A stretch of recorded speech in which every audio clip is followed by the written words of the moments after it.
What type of boat are you? What type of boat is unlikely to get to their destination? Are you a boat or a ship? Assuming you want more to life than the typical 9 to 5, then you're going to need some of the 8 components that the bigger ships have. But first of all, let's get out our big black tar brush and highlight some stereotypes. First of all, you have your jet skis. These are the uni students. They're speeding all over the place, partying, having fun, enjoying themselves, but with little endurance, financially speaking, as they're around 50 grand in debt, all in. Most students don't really know what they want, but they feel it's the done thing to do by going to uni and then hopefully landing a steady job. These jet skiers are just hoping they can find the sweetest looking rowing boat out there. You then have the rowing boat. These are the average Joes. These are good, hard-working people, stuck in the 9 to 5 rat race, plodding along year after year, not really going anywhere of their own choosing and always being held back.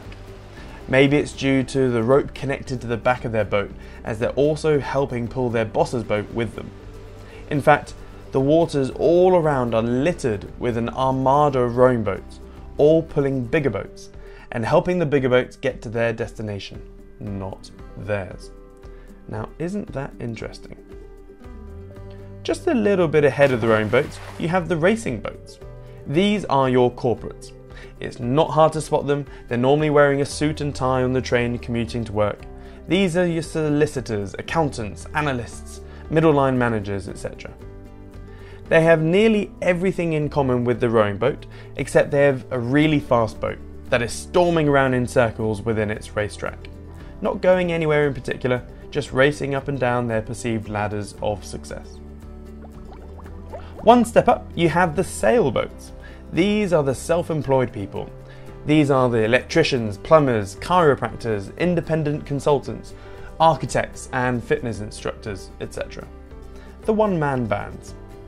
These tend to be people who are highly skilled and have spent a fair chunk of their life in a rowing boat or a racing boat. But they finally bit the bullet, ditched the rowing boat with all of its tethers and limited features. The self-employed tend to earn a bit more than the rowing boats, and as such can afford to get a bigger boat with a sail. The beauty of sailboats is that they now have more time. They can choose where they want to go and when they go. It's a great feeling, but even so, with that small sail, you're not going to go very far. At best, you'll get to your destination in about 20 years. But hey, it's your destination. How liberating do you think it feels for the rowing boat turned sailboat person? Most new sailboaters tend to display a joy of life, but it's important that they don't get stuck riding in a circle like so many other sailboaters out there. Next on the ascension list are the tugs. These are the micro business owners, businesses with 1 to 9 staff, or in this case, a boat with an engine, and also 1 to 9 rowing boats helping out. These are the sailboaters who have realised that it will take forever to get to their destination, unless they recruit the help of some good rowing boats to help propel their way towards, hopefully, a common goal or destination. As a result, these people can afford a boat with an engine to help keep up that inertia.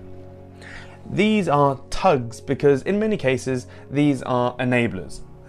They either enable the public with a product or service, or they help bigger business with their expertise or widgets. Tugs are the start towards a rather rapid ascension to upgrading to the next level. But out here in the big wide ocean, they're still as fragile as a sailboat or rowing boat. All it takes is for just one unhappy rowing boat to pull in the wrong direction and the tug may capsize. Or the tug may completely disregard and not respect its helping rowing boats and all of a sudden end up with no helpers at all.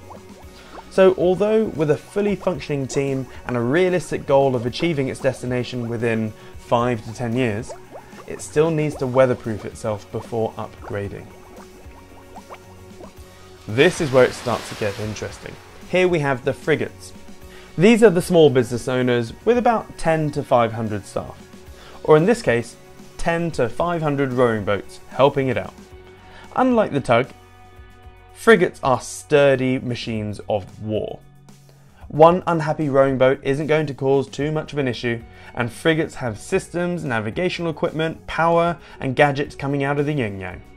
Frigates are cool. They're fast, robust, they sometimes help rowing boats progress their own journeys, and above all, they have the endurance to get to their destination, and quickly. Getting to their destination within 5 years is no problem at all. In some cases, frigates often hit their targets within 2 to 3 years. Unlike the owners of the tugs, the captain of the frigate can afford to not do any work for a month or even a year, and the frigate will still continue functioning. It's a great life being a frigate. You have the power, the influence, the experience and the contacts to do anything you want. In fact, what tends to happen is that once a frigate reaches their port of destination, after a little rest they jump back onto the ship to set sail for another, even more far-flung destination. For fun. Or even better, for more altruistic purposes. People are always aiming and idolising the aircraft carriers of the ocean and the battleships, but what they don't often see is that one can go from rowing boat to a frickin' frigate in as little as 2 to 5 years, and then be set for life. The other added benefit of being a frigate is that you'll have a crew of rowing boats, all with their own individual experiences, skills and talents to draw from. It's great. Then you have the battleships. These are a mix of warships ranging from decimillionaires, so that's 10 to 99 million pounds, to the centimillionaires, 100 million pounds to 999 million pounds. You do not want to mess with a battleship. They have an armada of frigates, tugs, sailboats and rowing boats at their disposal. Some battleships abuse their power, but there are also a lot of battleships out there for good and peace. Sometimes, every now and again, a shining example of a battleship appears as a force for good and expends its efforts on doing good and changing the world. By doing so, these battleships inadvertently end up upgrading all the way to the top as an aircraft carrier. Elon Musk, Bill Gates, Richard Branson and Oprah Winfrey are all great examples of battleships leapfrogging to aircraft carrier status. On a bit of a side note, you have the oddities of the seas, the luxury yachts. These are the celebrities of the seas. Whether they've been handed down their luxury yacht or they've become a celebrity for no reason at all, these yachts saunter around doing whatever they want, whenever they want, and have hordes of rowing boats all over the place, worshipping and idolising them. It's a sad reality that of the billions of rowing boats out there, hoping or even trying to become a luxury yacht, less than 0.01% of them will ever succeed in getting there. Second from the top of the food chain are the nuclear submarines. These are either ultimate forces for good or proper bastards you'll never hear about or know of their existence. These are basically the billionaires of the world. Nearly everything that happens in the ocean is a direct result of where a nuclear submarine has been, or what its agenda is.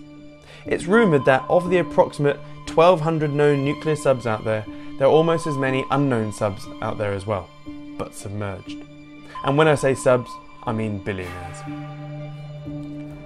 Last but definitely not least, you have the aircraft carriers, the most influential vessel on the ocean. Unlimited power and projection, and thankfully, normally a force for good. These are the philanthropists of the world. The people that are changing the world for the better. Elon Musk is a prime shining star of an example in this matter, working his way all the way up from rowing boat to aircraft carrier. Here at the Wealth Action Plan HQ, we're a big fan of Elon, and he symbolises the perfect success attitude. Elon wanted an easy way to transact on the internet, so he helped co-found PayPal. Elon wanted to change the world from fossil fuels to green energy, so he founded Tesla Motors. Elon wanted to go to Mars to increase mankind's survival rate, so he created SpaceX. Elon wanted faster transportation, so he developed Hyperloop. Elon wants to decongest cities with traffic, so he founded the Boring Company, which bores tunnels under cities for underground highways. Action point for today: figure out what boat you are right now and which boat or ship you'd like to become.